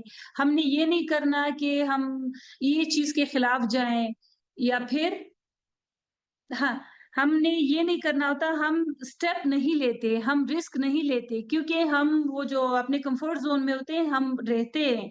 बस ठीक है, हम अपना काम कर रहे हैं, अपनी तरफ से कर रहे हैं, जो बन पड़ता है वो हम दे रहे हैं। अब आगे वो जाने, उनकी किस्मत जाने, ऐसे नहीं होता। ऐसे मैं आपको एक की दे चुकी हूँ पहले ही कि जो हमने एक कम्युनिटी के साथ जिसमें पीटीएसएमसी मेंबर्स थे हमारे, और जो जिसमें पेरेंट्स थे, जिसमें कम्युनिटी के मेंबर्स हैं, जिसमें स्कूल स्टाफ है, इन तीनों की अगर हम मीटिंग्स अरेंज करते जाएँ किसी एक प्रॉब्लम को लेके, तो मुझे नहीं लगता कि कोई भी इस चीज़ से पीछे हटेगा या कोई भी ऐसा प्रॉब्लम होगा जिसको हल करने के लिए कोई सजेशन ना हो, क्योंकि प्रॉब्लम आते ही हल होने के लिए हैं। प्रॉब्लम इसलिए थोड़ी ना आते हैं कि वो यहाँ पे आके बैठ जाएँ, बस हमने सर पकड़ के बैठना है, नहीं।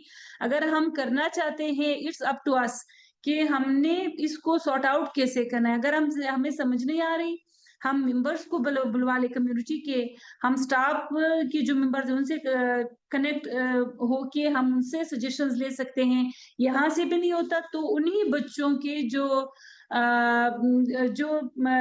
पेरेंट्स, उन्हीं बच्चों जिनके साथ कंसर्न है, तो हम उन्हीं को बुलवा के एक मीटिंग अरेंज करके इस प्रॉब्लम को हम सॉर्ट आउट कर सकते हैं, चाहे प्रॉब्लम जिस भी लेवल की हो।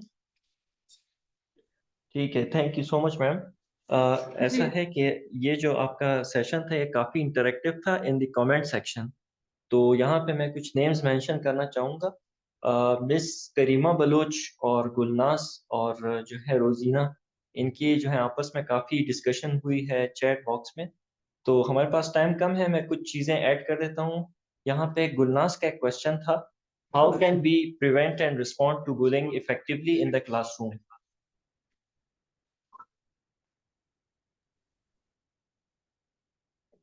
हमने मतलब उनका ये क्वेश्चन है कि हमने बुलिंग को कैसे स्टॉप करना है।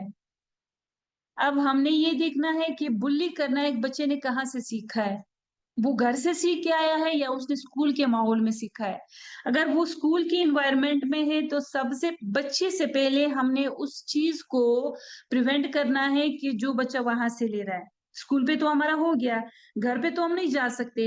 अब अगर वो घर पे हो रहा है तो हमने उस बच्चे को स्ट्रिक्टली भी हम उसको नहीं बोल सकते कि आपने ये नहीं करना, क्योंकि वो जो दूसरा हमारे पास बच्चा है वो फील करेगा कि हाँ मेरे में वाकई शायद कोई है, या फिर वो बच्चे को बार बार कंप्लेन करने की आदत लग जाएगी। बार बार कंप्लेन एक कमजोरी की अलामत मैं समझती हूँ, जो कि किसी भी बच्चे में नहीं होनी चाहिए। एक बच्चे को खुद ही चाहे प्रॉब्लम हो, वो उसको खुद ही हैंडल करे। अब अगर हमारे पास ये है कि एनवायरनमेंट के रूल्स के मुताबिक ही करना है, तो एक टीचर वो जो बुली कर रहा है उस बच्चे में पहले जो चीज देखने वाली होगी, वो ये देखेगा कि उसने बुली करना कहाँ से सीखा। घर से सीखा है तो उसको अकेले में बिठा के, क्योंकि वो कहते हैं ना कि जब आप किसी को बनाना चाहते हो तो आप उसको सबके सॉरी अकेले में नसीहत करो। अगर आप किसी को बिगाड़ना चाहते हो तो उसको सबके सामने आप नसीहत करो। तो आपने बच्चे को सेपरेटली बिठा के उसको बहुत पोलाइटली आपने पूछना है कि ये ऐसी चीज आप कर रहे हो तो ये बुरी बात है, या फिर आपने ऐसे नहीं करना, या आपके जो क्लासमेट है उनको बुरा फील होगा कि आप चाहते हो कोई आपके लिए बुरा फील करे। आप ऐसा ऐसा करके सब आपको बुरा समझेंगे। तो ऐसे करके कोई अपने लिए बुरा नहीं चाहता। हाँ, ये अलग होता है कि उनको समझ नहीं होती। तो ये जो समझ है वो हमने उनको देनी है कि ये चीज अच्छी है या फिर ये बुरी है। Thank you. Thank you so much madam, question answer मेरे ख्याल क्लियर हो गया है। एक लास्ट क्वेश्चन है मैडम, आप क्विकली अगर इसका आंसर दे दें। करीमा बलोच का क्वेश्चन था, when children come back from school they are teased, मतलब वो जब घर आते हैं तो शिकायत करते हैं कि उनके साथ स्कूल में बुलिंग हुई थी, तो पेरेंट्स का इसमें क्या वो होगा इनपुट?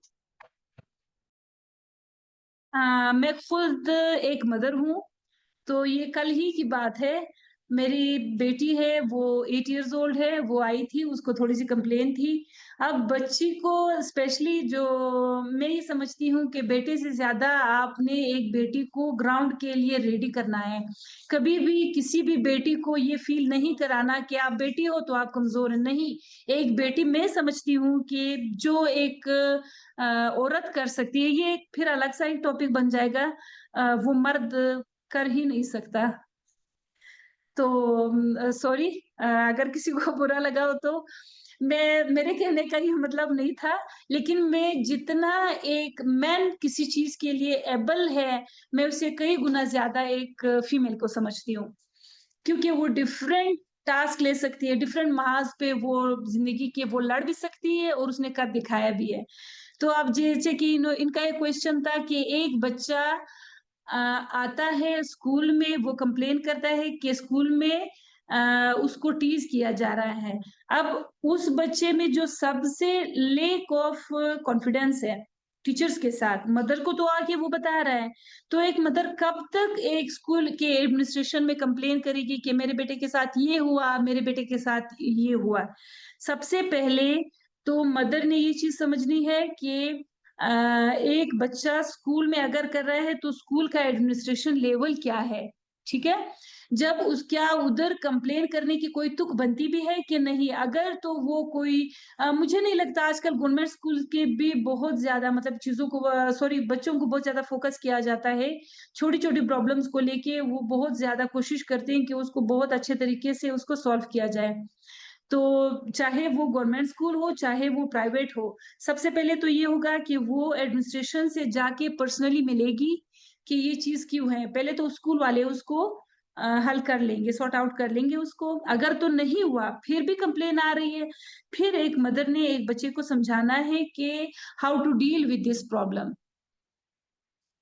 क्योंकि ये सिर्फ स्कूल की हद तक नहीं है, आगे जिंदगी में जाके भी बहुत सारे उन्होंने ट्रबल्स का, बहुत सारे उन्होंने प्रॉब्लम्स का सामना करना है। तो एक मदर ही उनको इस काबिल बना सकती है।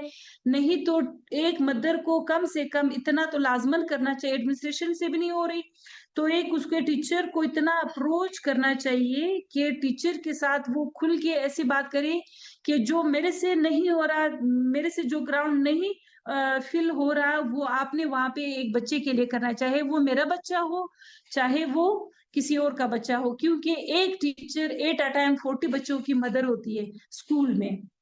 Thank you. किसी और का अगर कोई क्वेश्चन है तो। अस्सलाम वालेकुम मैडम, आपको आवाज आ रही है? जी जी, यू आर ऑडियबल। जी मैडम, ये आखिरी बिल्कुल लास्ट क्वेश्चन है हमारे पास और इसके बाद बस हम वाइंड अप करेंगे। तो वो क्वेश्चन हमने हमसे किया था मारवी सोमरो ने। वो कह रही हैं कि how can we enhance active learning strategies in limited time and overcrowded classroom. अच्छा, जो हमारे क्लासरूम मैनेजमेंट में ये एक संगीन बोल सकते हैं, पता नहीं उसको क्या मैं नाम दूं, मुझे नहीं पता, लेकिन ये जो ओवर क्राउडेड क्लास है ये मेरे लिए खुद एक चैलेंज होता है हमेशा। तो हमने एक एक्टिव लर्निंग का उन्होंने पूछा था। अच्छा, एक्टिव लर्निंग एक क्राउडेड क्लास में भी हो सकती है। कैसे हो सकती है? अगर तो आप वो जो स्मॉल ग्रुप्स वाला करेंगे, या फिर आप ऐसे करिए, आपने इनको कोई टॉपिक पढ़ाया था। अच्छा, दूसरा हमारे पास एक तो क्राउडेड क्लास होती है, दूसरा ये होता है कि हमारे पास टाइम की भी शॉर्टेज होती है, जैसे कि अभी मेरे पास है। तो आपने क्या करना है, आप जाके इनको कोई चीज आपने बताई, ठीक है? चाहे वो, अब मैं ऐसे मैं स्टोरी राइटिंग का ले लेती हूँ। स्टोरी राइटिंग अगर आप करवा रहे हैं, आपने टास्क भी पूरा करना है, सिलेबस के अकॉर्डिंग भी आपने चलना है, और आपने ये भी माइंड में ये बात रखी है कि मैंने एक्टिव लर्निंग भी रखनी है, करनी है, ताकि मैं भी इंजॉय करूं और बच्चे भी इंजॉय करें। तो इसके लिए क्या स्ट्रेटेजी होनी चाहिए? इसके लिए आपने ये करना है कि आप एक्टिविटीज रखें। एक्टिविटीज आप ये रखें, रोल एंड स्पीक आप रख सकते हैं। आप थिंक पेयर एंड शेयर का रख सकते हैं। उसमें ये होता है कि आपने थिंक पेयर और शेयर, ये आपने करके एक अपने व्हाइट बोर्ड पे आपने लिखना है। थिंक पे आप उनको एक थीम दोगे कि अब जैसे फॉर एग्जांपल मैं आपको बताती हूँ कि एक वुड कटर था। वुड कटर, फिर दूसरा उसकी सेटिंग आपने सेकंड में बतानी है। पेयर में आप सेटिंग रखोगे। आपने क्या उसमें आपने उसकी सेटिंग बतानी है कि वुड कटर था कहाँ पे। फिर आप बोलोगे कि सॉरी, आप उधर राइट करोगे कि इन अ डार्क फॉरेस्ट और जंगल, ठीक है? ये थिंग का हो गया था वुड कटर, आपने उनको थीम दी। दूसरा आपने उनको सेटिंग दी पेयर में। तीसरा आप शेयर में आप क्या करेंगे, आप उनको एक प्रॉब्लम दोगे। प्रॉब्लम क्या दोगे? प्रॉब्लम आप अपने हिसाब से दे सकते हो। आप जैसे कि मैं प्रॉब्लम अगर मैं दूं, तो मैं वुड कटर वैसे भी बेचारा गरीब सा बंदा तो होता है, तो हम क्यों ना उसको थोड़ा अमीर बना दें। तो मैं उसको एक मैजिक वॉन्ड दूंगी। फिर आपने क्या करना है, अगर हमारे पास 40 या 50 की भी क्लास है, इनकी 50 की अगर क्लास है तो इनको 3 में अगर डिवाइड करेंगे तो 15, 17 या 16 इस तरह के कुछ ग्रुप्स बनेंगे हमारे पास, 3 के ग्रुप्स हमने बनाए। एक ग्रुप होगा थिंक का, दूसरा होगा पेयर का, तीसरा होगा शेयर का। तो एक को आपने ये बोलना है कि आप आपस में थिंकिंग करनी है आपने, और पूरे ग्रुप को आपने यही अपनी थिंकिंग बतानी है। फिर आपने क्या करना है, दूसरे ग्रुप के साथ शेयर करना है यही चीज। पहले 2 ग्रुप्स की आपस में डिस्कशन हो जाएगी, वो डिस्कशन करने का तरीका सीखेंगे, वो आपस में कोलैबोरेट करेंगे, उनके आइडियाज एक दूसरे को पता चलेंगे। फिर ये 2 ग्रुप्स जाएंगे शेयर वाले ग्रुप्स के पास, ठीक है? कि हमने ऐसे ही हमारे पास क्या था, हमारे पास थीम था, फिर ये हमारी सेटिंग है। अब प्रॉब्लम के लिए हम आपके पास आए हैं, इसका प्रॉब्लम ये है, तो आगे इसका क्या होगा? जो थर्ड है, इस तरह ये एक बेहतरीन किस्म की एक्टिव लर्निंग उनकी हो जाएगी। ये आपस में डिस्कशन करेंगे, ये आपस में कोलैबोरेट करेंगे, ये आपस में अपने आइडियाज शेयर करेंगे। अब बात यहाँ पे आती है कि हमारा पीरियड खत्म हो गया, फिर हमने क्या करना है? क्योंकि हमारा तो सिर्फ एक्टिव लर्निंग हमारा टास्क नहीं है, हमने ये भी करना है कि उनके जो ग्रामर है वो भी हमने देखनी है, उनकी राइटिंग भी देखनी है, उनकी स्पेलिंग भी देखनी है। फिर हम यहाँ से उनको क्या करेंगे, घर के लिए असाइनमेंट दे देंगे कि आपने ये इतना सारा डिस्कस किया, आपके पास अगर 50 स्टूडेंट्स है तो 50 डिफरेंट आइडियाज आ गए। अभी आपने इसको एंड पे कैसे लेना है?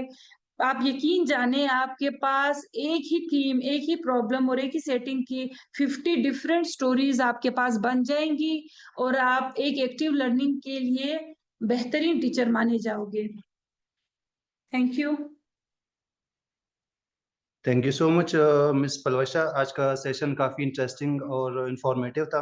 आपका बहुत बहुत शुक्रिया, आपने अपने कीमती जो है मसरूफियात से टाइम निकाला, और उम्मीद करते हैं आप आगे भी हमारे लिए कुछ इस तरह के सेशंस रखेंगे। बाकी आज की जो सेशन का रिकॉर्डिंग है वो जल्दी इंशाल्लाह आप लोगों के साथ शेयर कर दिया जाएगा। Thank you so much all. Allah Hafiz. Thank you for your attention, for your time, for your appreciation. Thank you so much. Allah Hafiz. Take care.